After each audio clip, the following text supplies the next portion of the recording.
I'd like to welcome our next speaker of the day. Please welcome to the podium Martin Laverty, the Chief Executive of the Royal Flying Doctor Service. Martin. Thanks, David. And thank you, Paul, for your welcome to Country, and Prime Minister for your support of Call, Push, Shock. The Flying Doctors sees 350,000 Australians on average every year. I'd like to share the story of just one. Gene Hildebrand is an Alice Springs man, and he's a bit of a champion within the Flying Doctors lexicon. Last year, he presented to the Alice Springs base of the Flying Doctors in the early stages of a heart attack.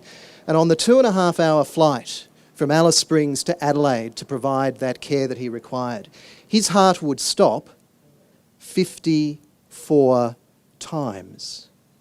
His heart was restarted 54 times. And if that's not amazing enough in and of itself, what is more amazing is that his work colleagues in the early stages of his cardiac arrest knew what to do.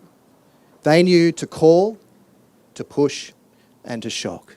That simple message of call, push, shock undoubtedly contributed to saving the life of Gene Hildebrand, and it undoubtedly can contribute to saving so many more thousands of lives right around Australia.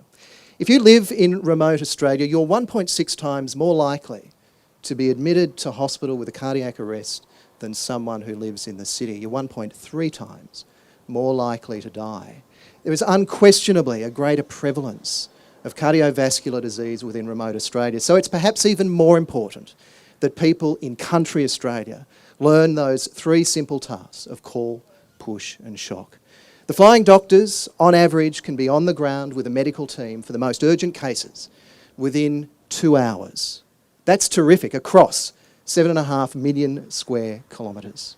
But we also have to recognise 2 hours is an awfully long time to wait for someone in cardiac arrest. So to country Australians, I say, learn to call the Flying Doctors if an emergency is occurring. Learn to push on that chest so that you can do the best to save someone's life. And if possible, obtain an AED so that you can administer that shock. That way, local communities, together with the Flying Doctors, will be doing what we can to save more lives of country Australians who are at risk of cardiovascular death. Thanks so much.